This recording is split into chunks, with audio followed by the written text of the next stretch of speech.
sort of narrow this down for sort of the average household, the average consumer who's saying, okay, so what does this all mean?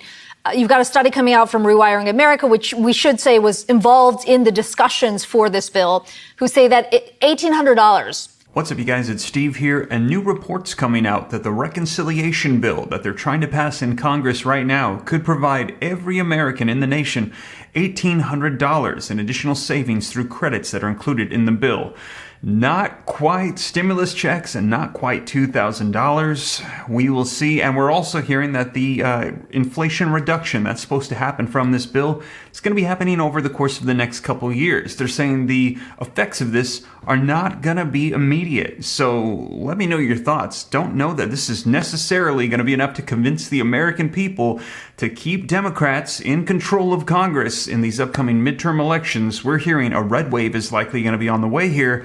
I'm going to get you all the details. This is your breaking news, stimulus check update and stimulus package update. Now, let me know your thoughts. It would be amazing to have a feeling of getting that $2,000 check finally after over a year and a half of all these unfulfilled promises. And we've been hearing that these are going to come back right before these elections, and all of this is hinging upon the passage of this new reconciliation bill, having those $200 Social Security increases, $2,000 stimulus checks, child tax credits, wiping out student loan debt. We're hearing a lot of these are coming back. There are proposals on the table right now from Bernie Sanders, executive orders being considered this month by the president, but we're all waiting to see what's going to happen with this reconciliation bill. And now these reports are coming out saying $1,800 for all, but it's in the form of savings. Take a look, you guys. Let me know your thoughts. Inflation Reduction Act would lead to $1,800 in savings for the average household, analysis finds. This just coming out yesterday. Now, it says sweeping climate and healthcare legislation unveiled by Democrats last week would lead to significant cuts in energy costs for American households, according to a new analysis. A report by nonprofit group Rewiring America found that the tax incentives included as a part of the $369 billion dedicated to climate initiatives in the Inflation Reduction Act would save the average household $1,800 per year on their energy bills. So there you have it. Sounds like, they're going to be providing something. Let me know your thoughts. Is $1,800 good, or would it be good to cut checks, send them out to the American people? Let me know your thoughts, you guys. And also, they want to do this in a way that's not going to cause more debt and more inflation. Well, right now we're hearing there is still $800 billion.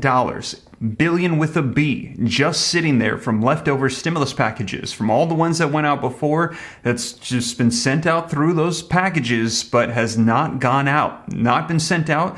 And they're saying that that money, it could be used for stimulus checks. The president has the authority to take and reissue and repurpose existing funds. He can't issue new funds. Congress holds the power of the purse, but he does have the legal authority to take it, send it out for other purposes. And people are saying, all that money just sitting there, what are you waiting for? Send out the fourth federal level checks. Now, you guys, take a look. Here's a breakdown as to what we're finding is in this bill, what the Democrats' reconciliation deal has included, what's in it, and how it's going to be paid for. You can see how the money is going to be raised through healthcare, through tax increases, an assortment of different provisions, and how it's going to be spent, climate and energy, and also other things as well. So there's a breakdown of it. Now, also, I've got some video footage. You're going to be hearing in more detail how this is going to be helping out Americans, the effects of this, how they're going to be felt. And like I said, they're saying it's probably not going to be felt for a while. So let me know your thoughts. It doesn't sound like this is going to be the thing that's going to convince Americans, as they're not going to feel the impacts of this right away.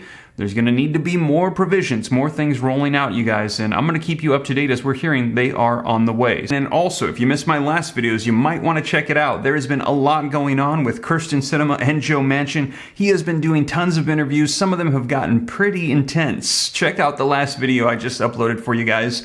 And also, we're going to be seeing what unfolds with this, as we're hearing that this needs to pass this week, this reconciliation bill. And like I said, everything hinges upon this. Stimulus checks, child tax credits, all those provisions we've heard.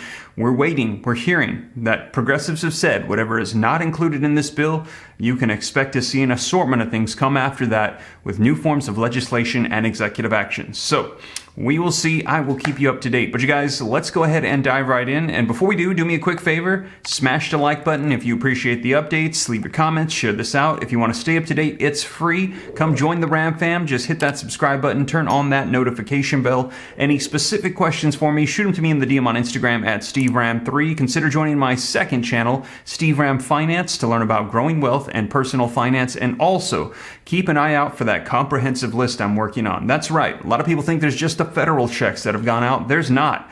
There are tons of checks for states, cities, and counties. I literally am approaching 100 different programs for stimulus checks happening right now. But in many cases, you got to know about it. You got to apply. It's only available for a limited amount of time, and you got to meet all the eligibility requirements. And people don't know, and they're missing out all the time. I'm going to make sure that doesn't happen to you. If you haven't already, go to www.reliefroadmap.com, put in your email, make sure you're on the wait list. I'm going to get that out here soon.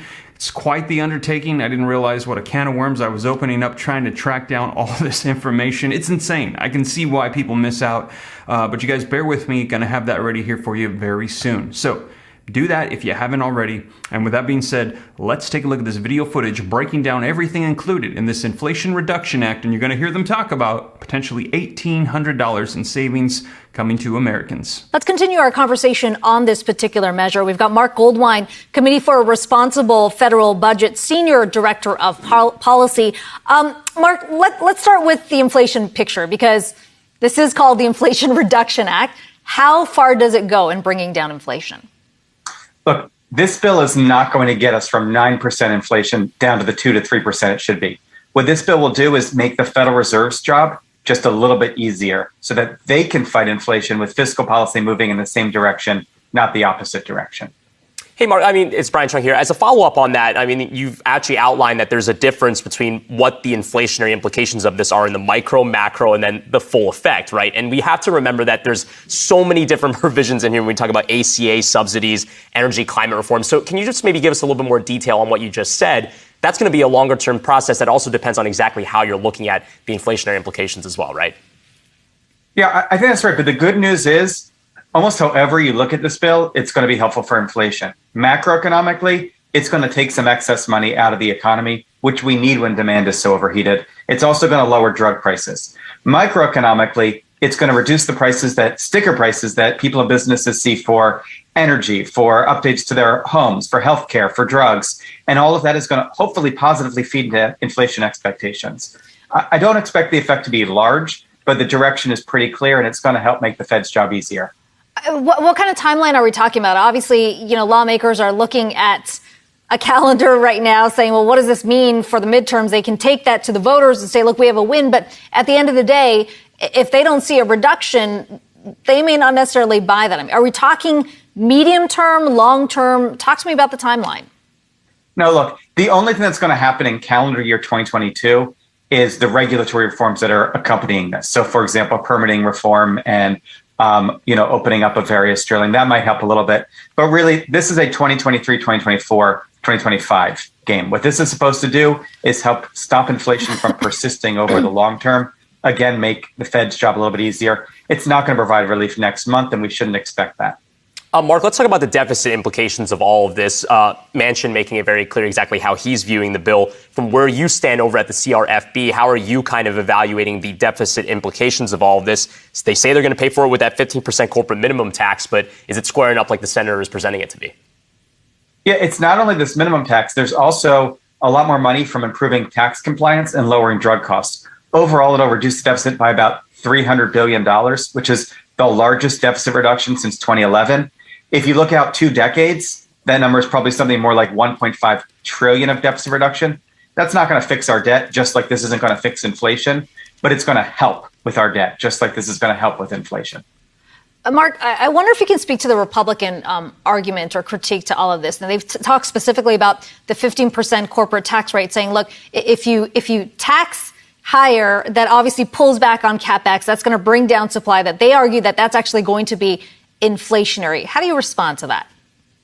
By that argument, raising interest rates would be inflationary because raising interest rates also reduce investment.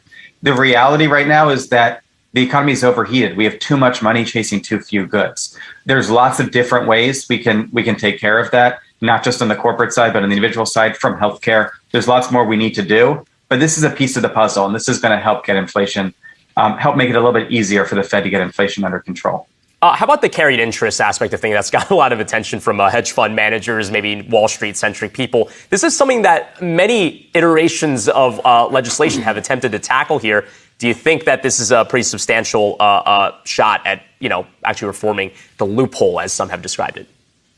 Yeah, look, we can either fight inflation, reduce healthcare costs, and reduce the deficit, or we can do what the special interest wants, leave every loophole that's in effect, keep drug prices high. I vote for taking on the special interest, closing that loophole. In fact, there's many more loopholes we should be closing as well. Mark, I wonder if we can kind of sort of narrow this down for sort of the average household, the average consumer who's saying, okay, so what does this all mean? You've got a study coming out from Rewiring America, which we should say was involved in the discussions for this bill, who say that $1,800 is the saving for an average household. And they specifically calculated the tax incentives on the energy portion of this, whether it's the EV credit, whether it is, for heating at home. I mean, how do you think our viewers should be looking at that part of this? Yeah. So in the near term, people are going to see some of their costs go down because of lower energy costs and because health premiums aren't going to rise. That's not actually anti-inflationary in itself, but it can be anti-inflationary to the extent that those things are paid for, so they're not putting more money in the economy, and to the extent that they help with expectations. So people may see some immediate sticker price relief, and the hope is then that turns into actual inflation relief where prices stop rising even without needing these subsidies.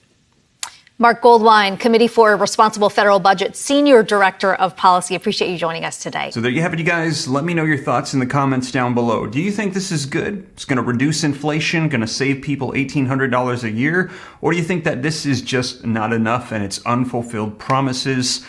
Let me know your thoughts in the comments down below, you guys. But we're going to be seeing what happens with this. Again, this is up in the air. We're waiting to see how Kyrsten Sinema responds. They want to get it done this week, so it's very likely we could be hearing some news in the next couple days. I'm going to keep you up to date every step of the way. But with that being said, you guys, once again, thank you so much for joining me. If you made it this far and you haven't already, don't forget, smash the like button. Helps me out a ton with the YouTube algorithm. Leave your comments, share this out. If you want to stay up to date, it's free. Why not? Come join the Ram fam. Just hit the subscribe button, turn on that notification bell. Any specific questions for me, shoot them to me in the DM on Instagram at SteveRam3. Consider joining the second channel, Steve Ram Finance, to learn about growing wealth and personal finance, and keep an eye out for that comprehensive list of all checks and all levels so you don't miss out on anything. Email at www.reliefroadmap.com. But with that being said, you guys, once again, thank you so much for joining me, and I will catch you in the next one. Take care. God bless. This is Steve.